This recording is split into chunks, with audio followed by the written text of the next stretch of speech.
خلق الإنسان من نطفة فإذا هو خصيم مبين۔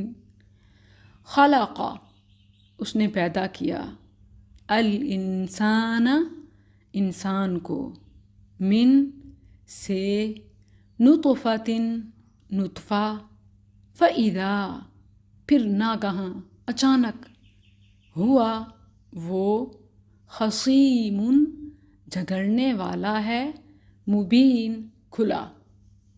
اس نے انسان کو ایک قطرے سے پیدا کیا، پھر اچانک وہ کھلم کھلا بہت جھگڑنے والا ہے۔ سورۃ النحل آیت 4، He created man from a sperm drop, then at once he is a clear adversary۔ خلق الانسان سے پہلے گزشتہ آیت میں خلق السماوات والارض ہے۔ اللہ تعالیٰ نے زمین و آسمان اور ان کے درمیان کی چیزوں کو انسان کی خدمت کے لیے پیدا کیا، اسی لیے پہلے ان کا ذکر کیا اور پھر انسان کی تخلیق کا ذکر فرمایا۔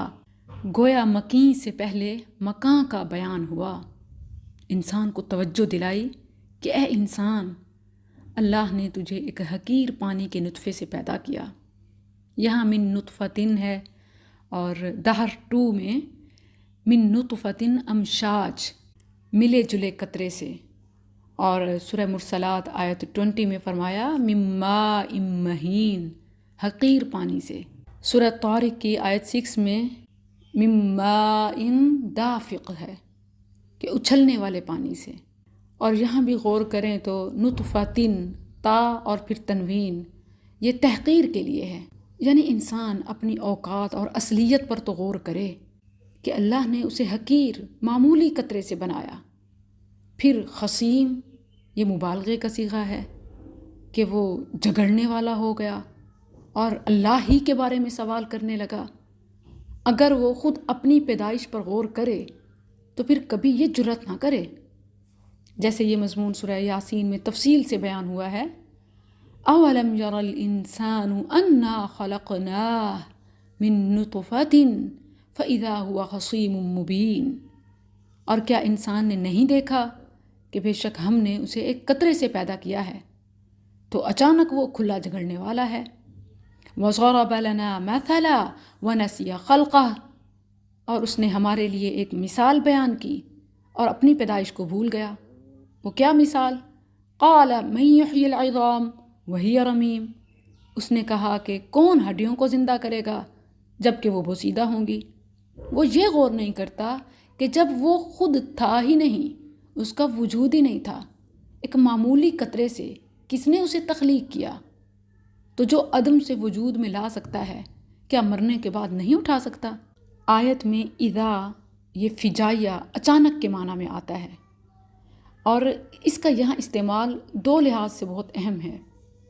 ایک تو پوری آیت اللہ کی قدرت پر استدلال کر رہی ہے، یعنی اللہ نے انسان کو نطفے سے بنایا، اس میں ساری قوتیں دیں، سوچنے سمجھنے، بولنے، حجت و استدلال اور بحث کے قابل بنایا۔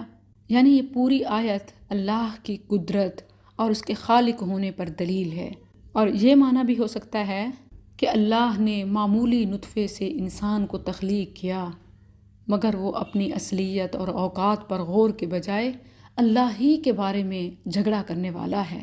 اور احادیث میں بھی یہ مفہوم آیا ہے، جیسا کہ صحیح بخاری میں ابو ہریرہ رضی اللہ عنہ سے مروی رسول اللہ صلی اللہ علیہ وسلم کا فرمان کہ قال اللہ تعالی، اللہ عز و جل فرماتا ہے، حدیث قدسی ہے کہ کذبنی ابن آدم ولم یکن لہ ذالک وشتمنی ولم یکن لہ ذالک۔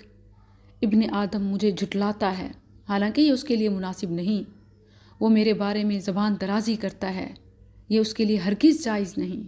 اس کا مجھے جھٹلانا یہ ہے کہ اللہ مجھے دوبارہ پیدا نہیں کرے گا جیسا کہ اس نے پہلی بار پیدا کیا، حالانکہ میرے لیے دوسری دفعہ پیدا کرنا پہلی دفعہ پیدا کرنے سے زیادہ آسان ہے۔ اس کا میرے بارے میں یہ کہنا بد کلامی ہے کہ اللہ کی اولاد ہے، جبکہ میں اکیلا اور بے نیاز ہوں، نہ میں نے کسی کو جنم دیا اور نہ مجھے کسی نے جنا ہے، اور کوئی بھی میری برابری کرنے والا نہیں۔ اس آیت میں اللہ سبحانہ و تعالیٰ نے انسان کی نطفے سے تخلیق کو توحید کی دلیل کے طور پر بیان کیا کہ انسان غور کرے، اللہ چاہتا ہے تو مرد اور عورت کے ملاپ کے ذریعے نطفے سے بچہ پیدا کرتا ہے، اور اگر وہ نہ چاہے تو مرد اور عورت کی زندگی بھر کے ملاپ سے کچھ بھی پیدا نہیں ہوتا، اور نہ ہی کوئی دوسرا انہیں اولاد عطا کر سکتا ہے۔ اور پھر ماں کے پیٹ میں جہاں کسی کا کوئی اور ماں کا بھی کوئی کردار نہیں ہوتا، اللہ کا نطفے کی گروتھ کرنا، جیسا کہ حدیث سے بھی ثابت ہے، صحیح بخاری میں عبداللہ بن مسعود رضی اللہ عنہ سے مروی ہے کہ حدثنا رسول اللہ صلی اللہ علیہ وسلم وهو الصادق المصدوق، اللہ کے سچے اور مصدوق رسول صلی اللہ علیہ وسلم نے فرمایا، تم میں ہر شخص کی تخلیق اس کی والدہ کے رحم میں 40 دن ایک نطفے کی صورت میں ہوتی ہے، پھر 40 دن جمے ہوئے خون کی شکل میں رہتا ہے، پھر 40 دن گوشت کی صورت میں رہتا ہے، پھر اللہ تعالیٰ فرشتے کو 4 باتوں کے ساتھ بھیجتے ہیں، وہ اس کا عمل، اس کی موت، اس کا رزق اور اس کا نیک اور بدبخت ہونا لکھ دیتا ہے، پھر اس میں روح پھونکی جاتی ہے، فَيَكْتُبُ عَمَلَهُ وَأَجَلَهُ وَرِزْقَهُ وَشَقِيٌّ أَوْ سَعِيدٌ ثُمَّ يُنفَخُ فِيهِ الروح۔ یہ مکمل پروسیس اور بچہ پیدا ہونے اور دنیا میں آنے تک یہ سب کون کرتا ہے؟